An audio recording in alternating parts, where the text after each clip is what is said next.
SOSG, SOSG, SOSG, standing on solid ground. Hello, this is Kim with Standing on Solid Ground. I am your host of this motivational and inspirational podcast. And today I want to talk about the devil know the right buttons to push. I know that we have all in one time or another have been put in situations or circumstances where we just want to go off. We just want to say what we have on our hearts. We want to say what we think of that other person or what we feel about that other person, to the point where we want to respond to how they are projecting themselves to us. And when we get to that boiling point where we're about to lose our temper, there is a time and space where you go all black. You don't hear anything, you don't see anything, you don't know anything except whatever it is that you're about to attack. And then once you do proceed in your thought process, there are consequences sometimes that fall in right behind what you've done. The devil knows exactly how far to push you, to get you exactly where he wants you to be, to the point of bringing embarrassment not only to yourself, but to someone else and to the other person who is involved. And all in all, what is happening is that you want to see that person punished for whatever the reasons or whatever the circumstances may be. You just want immediate results for a situation that you feel that you can control. And then what happens is when you make that decision, there are consequences and repercussions behind what you have done. That there are comments being made, sometimes there are jokes being made, sometimes there are things being said openly or privately about the actions that one person have taken. Now, whether the person was right or whether the person was wrong in the reaction, I'm not the judge nor the jury. It's only what God sees as appropriate. And in the cases of the different things that have transpired in our lives, we are responsible for our own actions.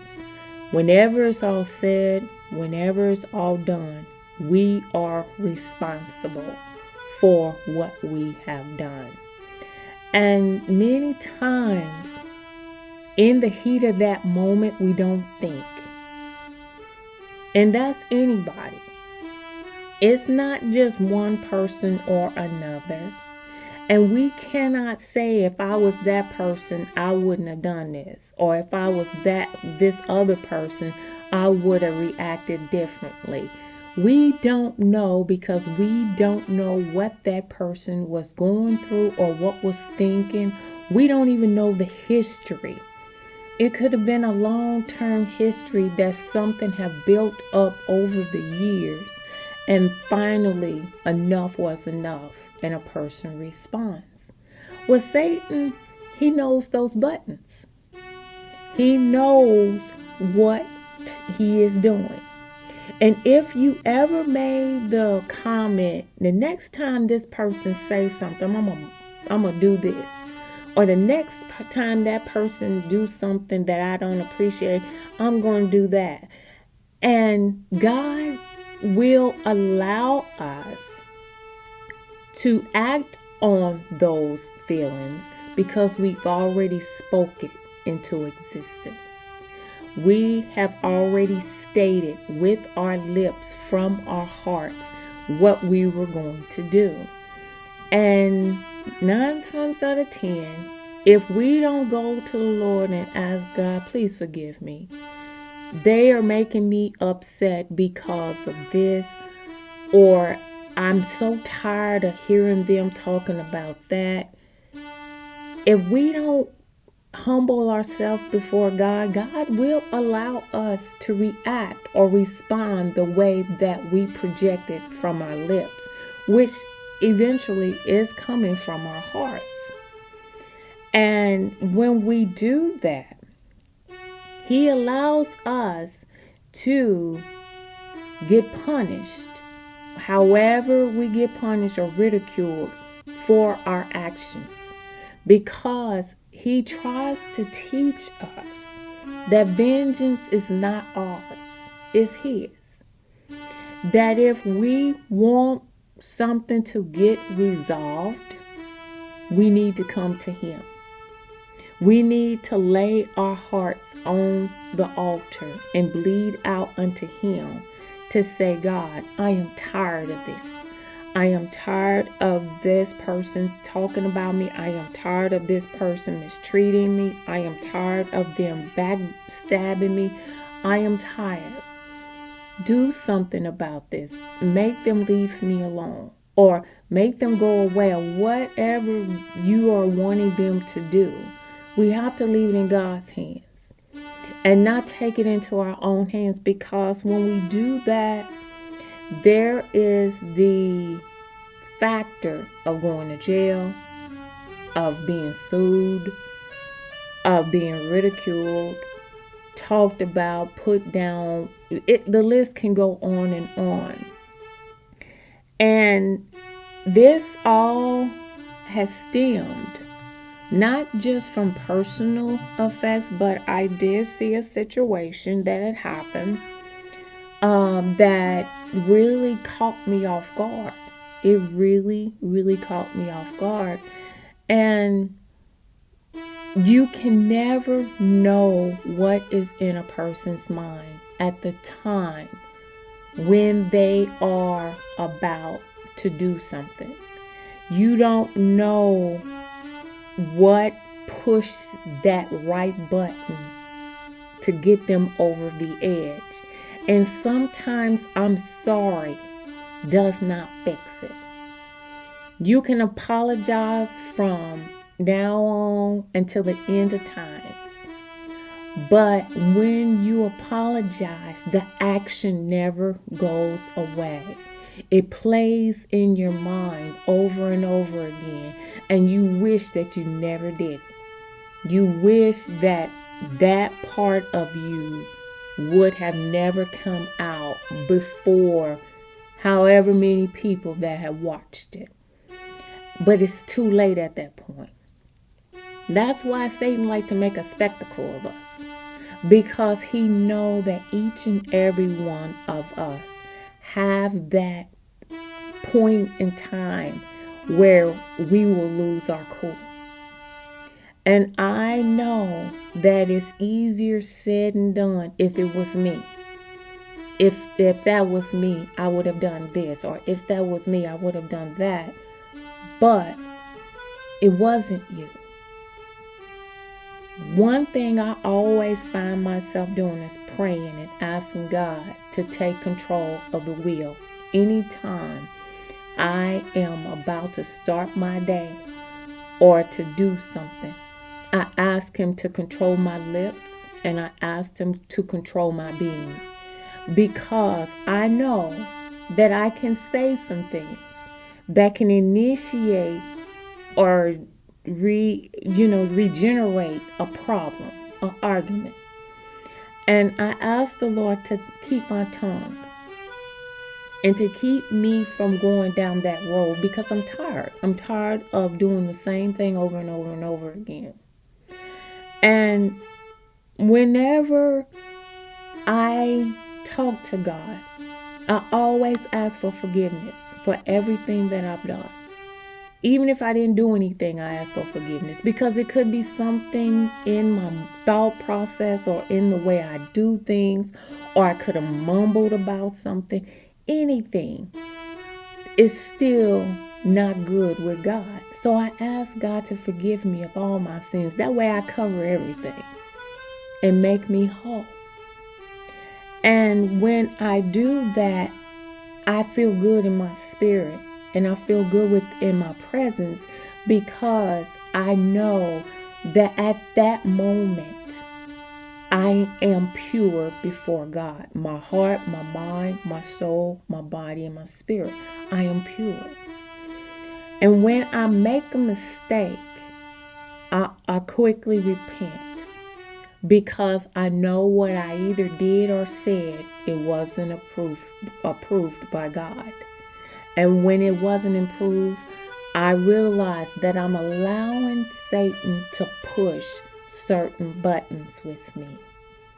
I'm allowing him that control. And I need to take that control back and have it within myself. That when certain things are said to push my buttons, I said, okay, and be done with it. Well, the devil don't know what to do with that. Because any other time, he knew it would make me mad. Or he knew that I would get irritated. Or he knew that I would have something smart to say in behind that. But I don't argue with it. I said, okay. And just leave it alone. I said, well, I know that you had something to say. No, I don't have anything to say. You said everything that you wanted to say. And so, okay. You said what you said. And I'll just take it as it is and keep it moving. But the devil, that confuses him. Because he thought he had me mapped out. But he didn't. And this is why these are so important. That we learn how to put God first in our life. That we listen. When God speaks to us, we hear his voice. That if he said, don't say that, keep your mouth shut. Don't do that. Don't react. Don't go there. Go the opposite direction.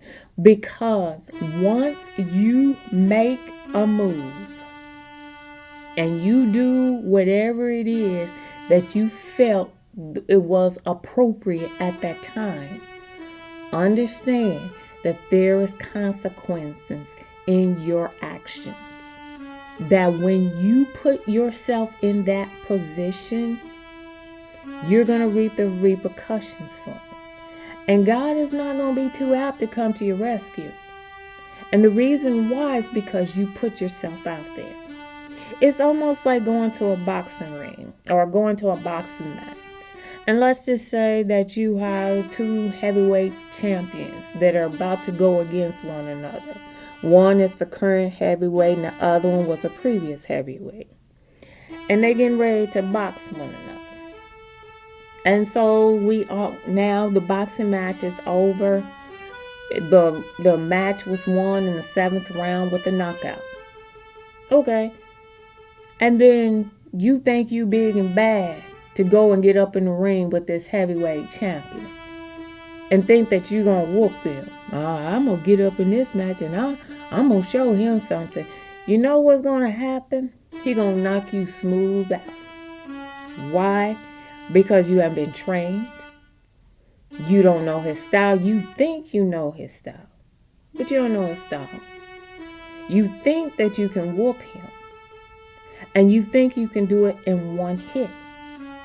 Now, if you only been practicing in boxing rings for maybe a year or two, and they've been boxing for 10 and 15 years, you might be in for a fight. You jumping in that ring will already be an intimidation. Not because they scared, but because it will be an insult to them. And once you approach that boxer, it's not beyond them to knock you out. They'll just take that one hit and boom, you done. The reasons why is because they're trained. And they've been doing it for quite some time. Do you really think that God is going to give you the power to go in there and whoop this person just off a whim? No. Because when you step in the ring with a heavyweight and you a featherweight, already you know you in trouble. And God is not going to tell you, oh, you going to knock them out. No, God's not going to do it. He's not going to set you up for failure. He's going to allow you to suffer whatever consequences that you're going to suffer once you get knocked out by this heavyweight champion. Because we are biting off more than what we can chew. And it's not because you cannot fight. It is because you're going against someone that is seasoned. And you're just a newbie in this arena or in this sport. And that's like giving a newborn baby steak and potatoes. It's not going to work. That poor baby will be sick. They don't know how to digest that food. They wouldn't know how to tolerate that food for their little bellies. They need baby food. They need formula. And this is why it is so important for us to be careful about what we get ourselves into, because the repercussions can be great. And when we want God to bless us, or want God to fix the situation, or want God to hurry up and get you out of that stage of ridicule and being people making fun of you or laughing at you, God is going to allow you to go through that suffering, to go through that pain. He's going to allow you to remember why you're in this state in the first place. It doesn't matter who you are, what walk of life you come from, whether you're rich or whether you're poor. The results are still the same. The shame is still the same. Because there is nothing in this world that you can get away from if you put yourself in the middle of the situation in the first place. Now, so many times we can think that we're doing the right thing, or we're doing what is noble for that moment. But it's something that will never be forgotten. And the way that Facebook and Twitter and Instagram and YouTube, the way that these social media spots are, it won't die for a long time. That's why we got to be careful about what we do. We cannot allow Satan to have that kind of control over us. That when we are about to do something, we need to think about not only what we're about to do, but the consequences that can follow in behind our reaction. It's like whenever a person will strike a wall, there is 2 or 3 things that could happen. You can strike the wall and knock a hole in the wall.